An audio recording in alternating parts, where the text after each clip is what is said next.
Well, folks, I got an interesting video for you today. I got several clips that I'm going to show you. And the first one is of a pastor from Brazil that had to pack it up. Him and his wife and young child had to leave based upon, you'll see as what I show you here in this clip. And then we're going to have some discussion because we need to have a serious talk. Let's start it off and take a look. Tonight, thousands of faith leaders in this country are finding it difficult to stay with their congregations.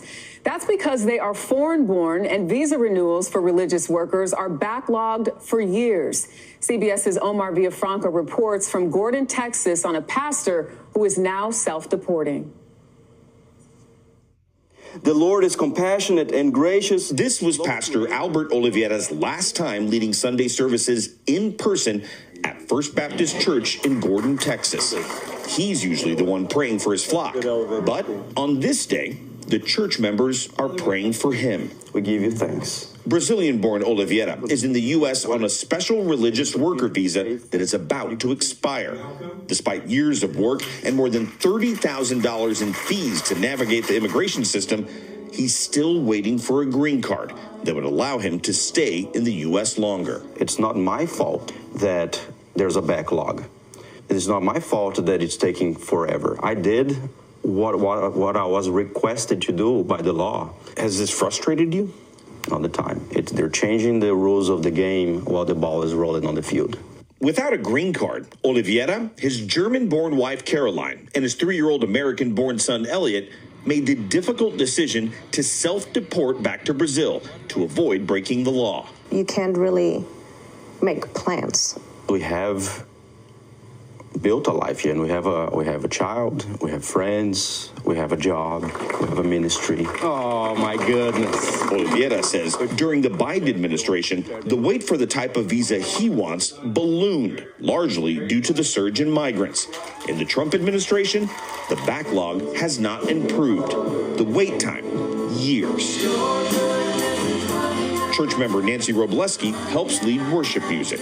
The fact that Albert has been here for so long and has done everything by the book, by the laws, and at the last minute for him to get it all yanked away from him, it's wrong. Today, the family boarded a plane for Brazil. Leaving now allows them to reapply for a visa after a year and restart the process. Until then, he plans to preach via Zoom to his flock. The Oliveira family left a few boxes of clothes behind at their home. The pastor told me he has faith that he'll be back to get them and lead this church again. Omar Villafranca, CBS News, Gordon, Texas. As you see there, this Gordon, Texas, I went in and looked at this town, very small town. We know Texas went overwhelmingly as a Republican-dominated state, and I was wondering to myself, I said, dude, did they care about this pastor? Did they listen to what Donald Trump said about mass deportations? Did they listen to any of that? Let's hold that thought right there. And now let's look at a false preacher, false teacher, Lance Wallnau, what he recently has said about you think that he really is trying to have compassion or so for the Latino community and those as far as the Latinos. Let's listen to what he says and we'll talk. Work also in the MAGA Hispanic community, and you know the big thing that all the Hispanic Latino preachers are all, well, they'll tell you because they tell me, is they're concerned because attendance is down in the churches. It's a shame that the Christians that are illegal in the country, that have been in the church for 10 years, 15 years, they're afraid that ICE is going to come in and bust up the churches. So some of the best citizens you've got are living in fear of being deported. It's because, you know, we're like meatheads, I think. Like, I guarantee. I just played Brother Steve. I listen to him all the time. But, you know, I can't, he doesn't listen to me. I can't get these guys to understand. The MAGA base actually has the Hispanic pro-Trump population, the Christians.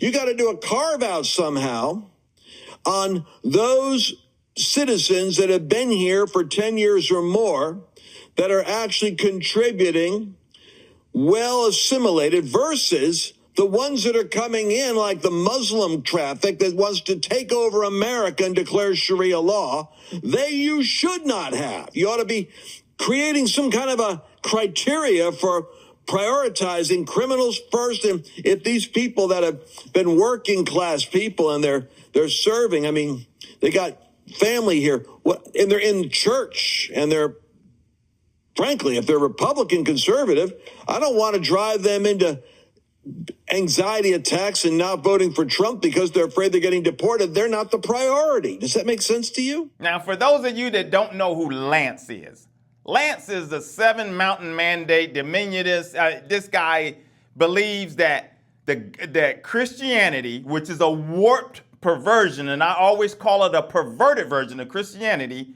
should take over every sector within society. But he's not all there also, because he hangs with some other wacky folks that they all get together and have these events. And then they try to come across that like they are representing the Lord in some positive light.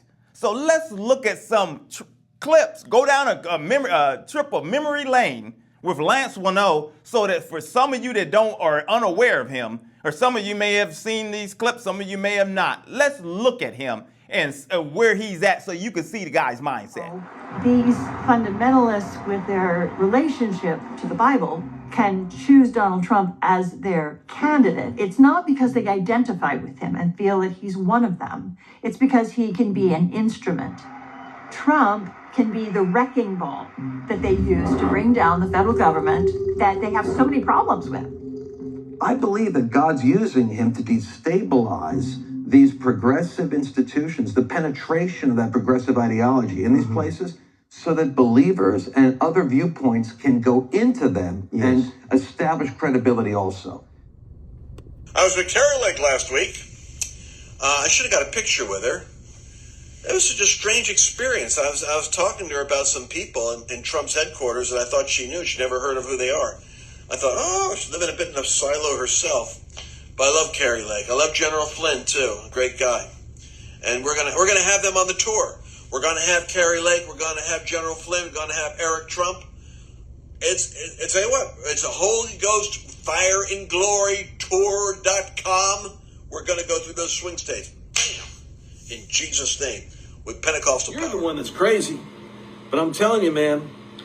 Steve Colbert's out. Howard Stern's out. And what's this Washington Post? I hope you guys find this stuff. I hope you find this as interesting as I do. You ought to, because this is what you're praying for. The 7 mountains of influence culture. If all we do is have our little parties over here in Revival Land, and we don't see the grenades going over there into the top of academia, in the top of Wall Street, in the top of business, in the top of government, in the top of the intelligence department, in the top of the Kennedy Center, if we don't go after these high places, Jesus said it. He said, when the enemy is swept out, if you don't occupy that territory, he will come back 7 times worse. And a lot of Christians are all, oh, what's going to happen, Lance, when the Democrats come back? They're gonna come after us. Yeah, of course, they're going to come up with a vengeance if they have anything left to use. God is dealing with things right now.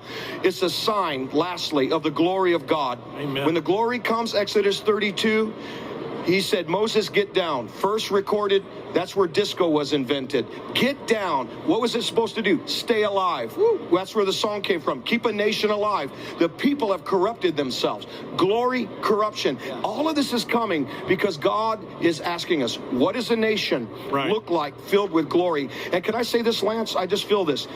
What you have labored in 7 mountains, President Trump represents a Moses-type figure who is leading us now back to the 7 mountains. In his, it was the mountain. Him is the 7 mountains, so that the glory can come down and be part of the mountain experience. And to your point, we can't get caught up in wandering around again, trying to figure out, is Trump really for America? Is he Antichrist? You know, we got to stop wandering and let the glory come down on the 7 mountains expression. And you're part of that leadership apostolically that's going to help reform us. So you see where he's at and the types of people he hangs with. And I want to key in this one when he was sitting there, Hank Kunneman. We've talked about him plenty of times. He's a pastor, a false pastor at that, false prophet, false pastor, hate preacher, you name it. He's all of that. And in conspiracy theories, I want you to hear this conspiracy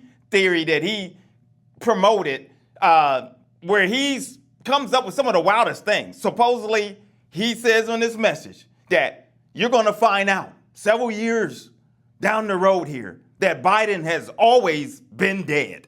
That's a listen. I'm telling you, I've seen way too much that I haven't talked about, but I'm telling you, that day is about to come where some of the things that you thought, like that's really Biden, okay? All right, come on. You know, there's a lot of things that's going to come out. I know I just shocked you, but, you know, God said from the very start, and that's on record, and I got attacked by the secular media. It was the next day after the 2020 election when the devil appeared to me in that vision. And it was at 4:45, and God said there'll be 4 more years for 45. How many remember that? Yep. And the devil appeared and he was talking about all the things he was going to do. And I saw this face of this Biden guy change 2 to 3 times. How remember that? How many have you seen 2 or 3 different versions of this guy, right? One with a big turkey gobble, and then it disappears, right? And it's out again for Thanksgiving. And he's also 6'5", and the other guy, he grows, you know, from 6'5" to like 5'11". And here's the thing. God said the next day, and I have a video to prove it. You can go out there and see it. God said you're to say 46 does not exist. So you see this silly talk? Now, take just the common sense of some of these things. So if Lance Wallnau is supposed to be this great man of God and supposed to be leading people to the promised land, so he thinks. But yet he's hanging with shady characters, hanging out with other charlatans like this. That should tell you something. That he thinks that he's on this great mission. But the guy's delusional. The guy's lost in things. And him talking with this message all of a sudden that something needs to be done with the Latino because the churches are not full, that they're losing members, and if they're Republican. See, that's the key. You got to be Republican. But you know what? That the bottom line is, the truth be told, Trump's already got his votes. He got what he wanted. He's back in power. He can care less about the evangelicals.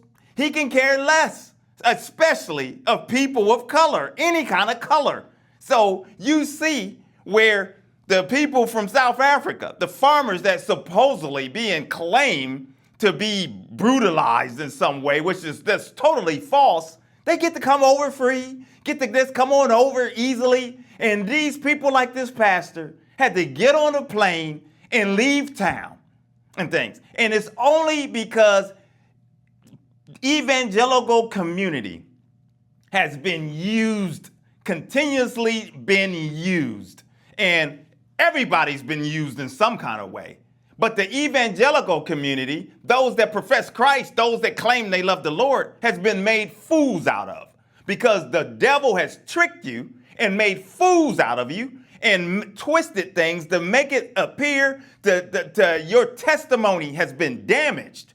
That the church and the living Jesus Christ, his church, has been damaged, the testimony. Because people look at you as hateful. People look at you as just downright evil. People look at you and say, how can you be okay with people being mistreated?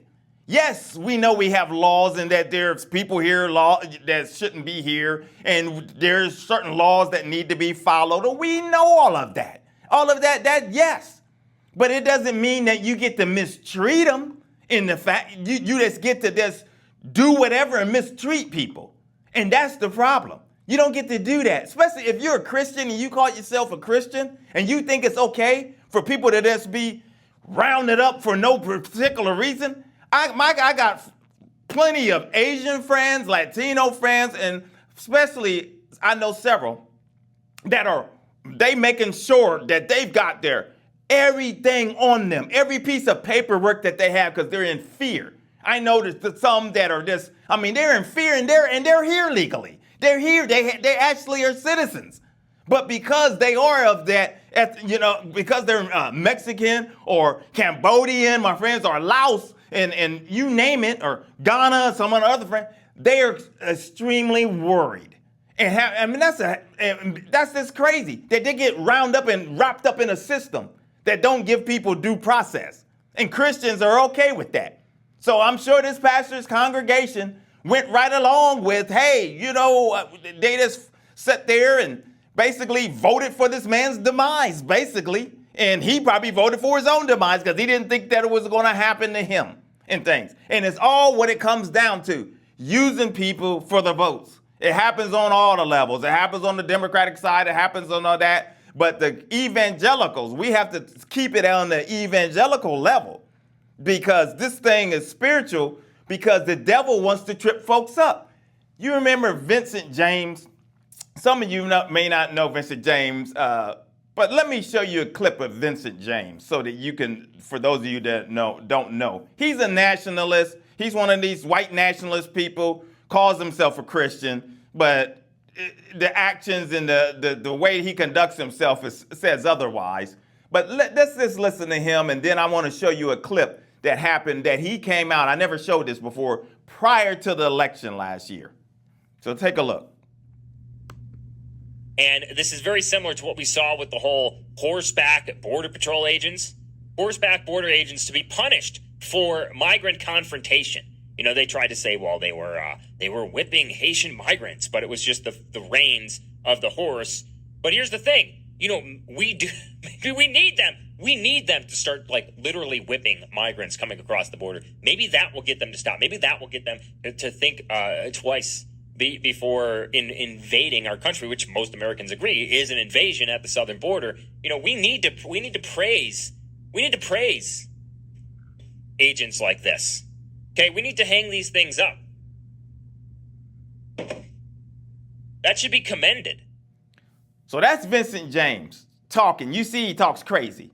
Now, this is prior to the election. I will warn you, there's going to be some foul language within this particular short clip of him talking about the black vote. Him talking about the black vote of Trump trying to get the black vote. This is what he was basically putting out there. Take a listen. On the black vote, forget the pandering. Forget letting out, granting clemency to black rappers and, all this fucking gay pandering, hot sauce in the purses. Forget the pandering. If anything's going to get the black vote, it's getting shot at right after you just got convicted of multiple felonies. That'll get the black vote right there. And then if we see Trump go on parole and he has an ankle bracelet on, I mean that's gonna secure the black vote right there. You see? And that's the mindset. They don't care about what's going on with Latinos and other, nationality. Now the Indians are all under attack. I mean, people of color. I don't know if you've seen Elon Musk. I wanted to get this clip in there. Elon Musk's dad talking crazy, saying when he was confronted, saying that, America in the next several years out, I don't know, 20 years or so, that the white population will be the minority. And he's like, oh, that's not good. That's not good. You don't want electric cars? You don't want this or that? You want to go back to the jungle? I mean, don't get me started with his dad. I mean, that family is something else, and that's for a whole nother message. But that's the mindset, see? This is what's crazy, that this is what's happening. It's all in the open. It is open season on everything and everybody, and especially people of color, people that are poor, people that are elderly, people that are handicapped, people that have other issues, mental issues. It's an open season. And it's crazy because the devil has somehow convinced a certain group of evangelicals that they're better than everybody else, that there's no one else like them, and maybe we'll let you into our circle. But if we let you into our circle, guess what? You ain't gonna get to do much of nothing but sit there, have a seat, and be quiet. Well, guess what? This channel, we're not going to be quiet. We're going to call out these people that are masquerading as ones that love the Lord and standing to proclaim the message as if they being a messenger for God. No, we're going to call them out. We're going to call out the pastors, the leaders, and those that continue to push the lies and the conspiracies and all of that. That's what we do on this channel, Evangelism for God, the channel where we talk about issues the church run away from. Tackle Satan and his tactics, punch him right in between the chops. My name is Maurice Braxton. Until the next video, my friends, take care. God bless.